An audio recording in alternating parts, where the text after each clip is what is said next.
Hello everyone, कैसे हैं आप सब? उम्मीद है सब बढ़िया हैं, तंदुरुस्त हैं।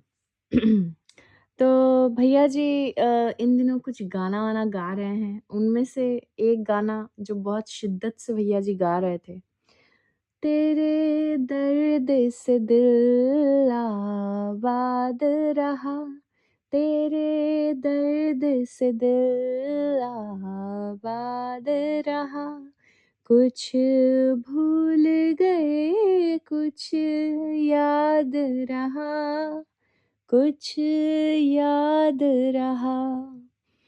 समझ रहे हैं? समझ रहे हैं ना? हुँ, समझ रहे हैं, मुझे लग रहा है आप लोग भी समझ रहे हैं थोड़ा बहुत। और अगर नहीं समझ रहे हैं तो मैं हूँ ना समझाने के लिए। तो समझने से पहले सबसे पहले मेरे चैनल को सब्सक्राइब करिए, इस वीडियो को लाइक करिए और तसल्ली से पूरा वीडियो सुनिए, ठीक है? तो तनीषा का व्लॉग आया था कल। जैसे कि आप सबको पता है, तनीषा का व्लॉग आया था और उस व्लॉग में भैया जी रोटी बना रहे थे किचन में। बड़े भैया रोटी बना रहे थे, रोटी बनाते-बनाते बड़े भैया दर्द के गाने गा रहे थे। अब खुद ने ऐसा एक गाना गा दिया, अब जानबूझ के, जैसे आप सबको पता है बड़े भैया कोई भी काम करते हैं बिना इंटेंशन के एवे ही नहीं करते हैं भाई। देखिए ब्रांड है जो वो नहीं पुष्पा वाला ब्रांड इन्होंने बताया था 25 में कि अपन ब्रांड है ब्रांड। तो ब्रांड वाले भैया जी बिना किसी इंटेंशन के कोई काम नहीं करते, हम सबको पता है। तो ये दर्द भरा गीत वो गा रहे थे कि कुछ भूल गए हैं, कुछ तो याद रह ही गया है। अब इस बात को मैनेज देने के लिए फिर भैया ये भी बता रहे थे कि अरे तनीषा भी गाती थी पहले, वो किचन में गाती थी, क्या गाती थी? एक बार तो राधा बन कर देखो मेरे सावरिया, राधा यूँ रो रो कहे। अच्छा, ये है तनीषा का फ़ेवरेट सॉन्ग। ख़ैर किसी एक मनहूस से पैनल पे रात के टाइम पे मैंने भी ये गाना गाया था, मनीषा के दुःख में ही उसको याद करते हुए और उसको डेडिकेट किया था ये गाना। ख़ैर उस समय मैं भी बहक चुकी थी, मैं भी सोच रही थी ये मासूम सी है, भोली-भाली सी है, शायद बच्ची के साथ बहुत बुरा हुआ है। हालाँकि बाद में पता चला कि बहुत शातिर है बाबा, बहुत शातिर है। ख़ैर, पुरानी बातों को साइड करते हैं, जो हुआ है लॉजिक पे आते हैं। पुराना प्यार याद आ रहा है बहनों, भैया जी का पुराना प्यार याद आ रहा है। Oops! Sorry, little bit mistake. पुराना प्यार याद नहीं आ रहा है, पुराना प्यार तो साथ में ही है। हाँ, बिल्कुल सही सुन रहे हैं। अब देखिए, याद तो उसे किया जाता है ना जिसे आप भूलते हो, और प्यार हमेशा ज़रूरी नहीं कि दोनों तरफ से हो। एक तरफ़ा प्यार भी तो होता है ना, जो कि बड़े ही बदनाम है। तो भैया जी के तरफ से भरपूर अटेंशन दिख रहा है और बहुत सारे खुलासे हो चुके हैं वाईटी के ऊपर। जैसे कि आप सबको पता है, इन दिनों मेरा तबीयत कुछ ख़ास ठीक नहीं है, इसलिए मेरा एक ही वीडियो आ पा रहा है, तो एक वीडियो में सारा चीज़ें कवर नहीं कर पा रही हूँ। तो ऐसे ही इन दिनों वाईटी पे एक बहुत बड़ा खुलासा हुआ है, और वो क्या? अगर सच में पुराना रिश्ता टूट गया है, तो फिर पीछे से जासूसी क्यों करवाई जा रही है बहनों? थोड़ा-सा आप सोचिए। आप लोगों को एक बात समझना चाहिए, ठीक है? कि चुन-चुन के सिर्फ़ तनीषा की सपोर्टर्स पैनल, तनीषा के ही सपोर्टर रिएक्शनिस्ट को ही क्यों हटाया जा रहा है? कुछ ना कुछ अटपटा-सा एक रीज़न देकर, अटपटा-सा हरकत करके, सिर्फ़ तनीषा के सपोर्ट में बोलने वाले लोगों को ही एक-एक को पकड़-पकड़ के क्यों हटाया जा रहा है? आपको समझ आ रहा है 2026 में आने वाला कंट्रोवर्सी जो है, उस कंट्रोवर्सी का महक धीरे-धीरे, धीरे-धीरे अपना गुट बना रहा है, जो कि बहुत जल्द आने वाला है। तो एक बात मैं सबको याद दिला दूँ, पिछली बार जब पूरे वाईटी पे सबके सामने सारा सच बाहर आया था, तो सबसे ज़्यादा हेटर, मतलब सबसे ज़्यादा हेटर किसके बने थे? सबसे ज़्यादा हेट किसको पड़ा था? बड़े भैया को। समझ रहे हैं? सबसे ज़्यादा सिंपैथी अगर किसी को मिला दैट टाइम, तो वो सिर्फ़ और सिर्फ़ तनीषा को मिला था। तो इसी एक बात, मतलब इसी एक बात के वजह से, ठीक है? तो इसी एक बात की वजह से तनीषा को साथ में रखा गया है। मतलब तो इससे एक बात तो साफ है कि पब्लिक से डॉलर कमाना है, तो तनीषा को अपने साथ रखना बहुत ज़रूरी है। तभी जिस लड़की को एक झटके में छोड़ने के लिए तैयार थे, उसे बिना किसी सेकंड थॉट के अपना लिया गया है बहनों।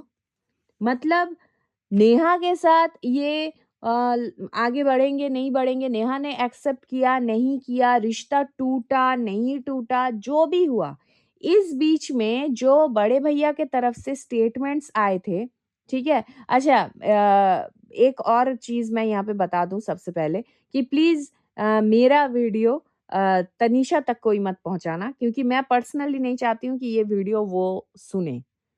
अब देखिए पीछे से क्या है नहीं है उतना डीप डिटेल मैं नहीं जाना चाह रही हूँ। लेकिन इस पॉइंट पे मैं जो बातें करूँगी वो शायद उसको सुनने में एज़ अ वाइफ अच्छा ना लगे। ठीक है? तो ये सिर्फ़ मेरे व्यूअर्स के लिए है। तो यहाँ पे आप सोचिए कि मतलब अब मुद्दे की बात ये है कि अगर हस्बैंड और वाइफ के बीच में सब कुछ नॉर्मल है, तो व्लॉग्स में ओवर प्यार दिखाने की ज़रूरत नहीं पड़ती है। आप समझ रहे हैं मैं क्या बोल रही हूँ? मतलब ये जो लास्ट टाइम जो भैया जी ने इतना तनीषा के बारे में भला-बुरा बोला था कि इसके शरीर से बदबू आता है, ये क्लासी नहीं है, ये कहीं ले जाने लायक नहीं है, ये इलिटरेट है, ये खाना भी गंदा बनाती है, इसने भर-भर के बहुत बुराई किया था। इनफैक्ट तनीषा के पेरेंट्स तक को भी नहीं छोड़ा था कि उनके पेरेंट्स आते हैं तो पैसे माँगते हैं, मेरे ही घर से मुझे निकाल दिया जा रहा है। वो कम्युनिटी याद है जो भैया ने लगाया था? तनीषा के पेरेंट्स के लिए और फिर वो कम्युनिटी डिलीट भी हो गया था। तो इन सब चीज़ों के बाद ऐसा कोई गोल टेबल बैठक बैठा था जिसमें बड़े भैया को समझाया गया हो, जिसमें बड़े भैया को बहुत कुछ अपने तरफ से एफर्ट लगाया गया हो कि भाई आप जो सोच रख रहे हैं ये सारा गलत है या कोई ऐसा लीगल कंडीशन उसके सामने रखा गया हो जिससे मजबूर होकर उन्होंने अपने जो मतलब मैरिटल जो उनका रिश्ता है, इस चीज़ को उन्होंने एक्सेप्ट कर लिया, दोबारा से वो पैच अप कर लिया। ऐसा कुछ नहीं हुआ था, कुछ भी नहीं। फिर एकदम से मतलब तनीषा के लिए एकदम से प्यार कैसे उमड़ के आया। तुरंत में मतलब एक ही ब्लैंकेट में लेटना, फिर पेस्ट लगा के देना, फिर दोनों का शादी हो जाना, मतलब सब कुछ एकदम से कैसे हो गया।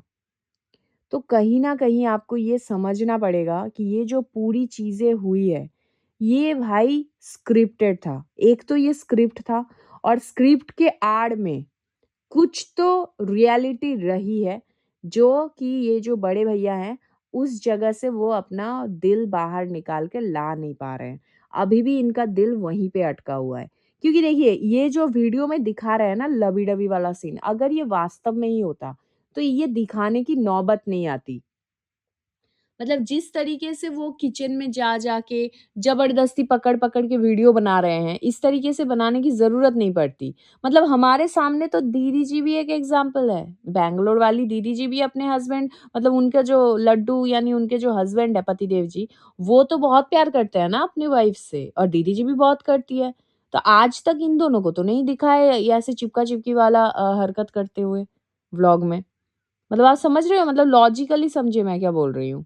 अब बड़े भैया ने अपने मुँह से 70 दफ़ा बोला है एक बात कि मेरी तनीषा को जो बात पसंद नहीं, वो काम मैं नहीं करूँगा। वो जिसको पसंद नहीं करती है, उसके साथ मैं रिश्ता नहीं रखूँगा। तो ये क्या मतलब सुनने को मिल रहा है कि मतलब कोई भी वाईटी पे आकर इतना बड़ा बात ऐवी हवा में तो नहीं कहेगा। बताइए ऐसी हवा में थोड़ी कह देगा कि जो भैया जी है वो स्टॉक कर रहे हैं। डेफ़िनेटली उनके पास प्रूफ़ है और प्रूफ़ तो 100% है वो बता रहे हैं। तो जब नेहा अपनी लाइफ़ में आगे बढ़ चुकी है, तो उसकी लाइफ़ में बड़े भैया का इतना इंटरेस्ट क्यों है? कि वो किससे बात कर रही है, किससे शादी होने वाली है, नहीं होने वाली है, आपको क्यों जानना है?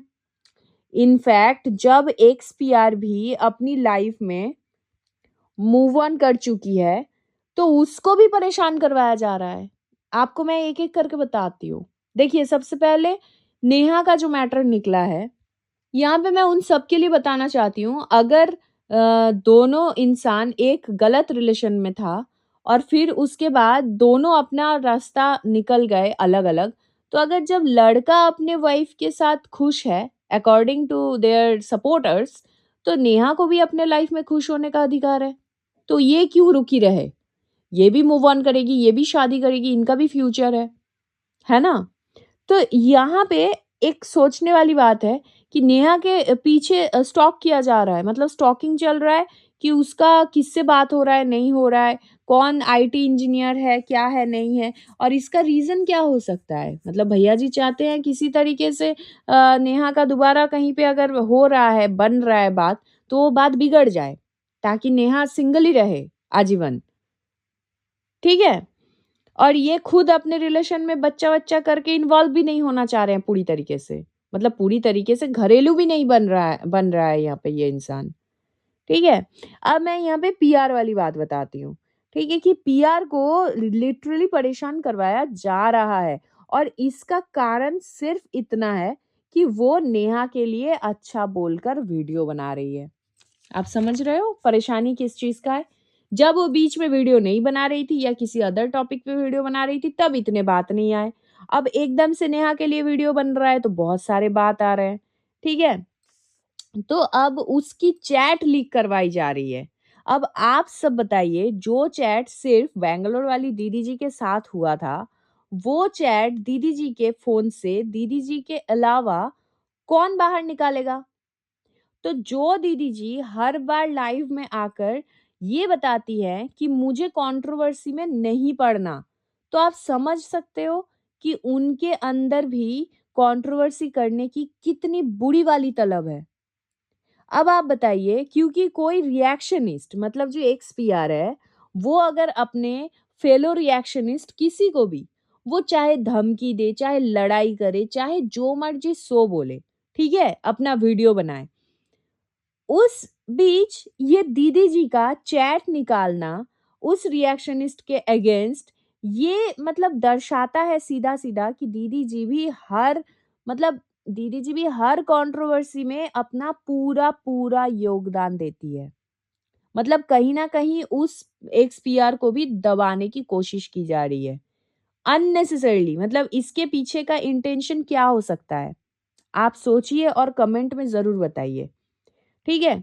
इधर माताजी को चाहिए बच्चा, इधर माताजी को बच्चा चाहिए और मतलब इनका बेटा अपना किया हुआ वादा निभाने पे तुला हुआ है।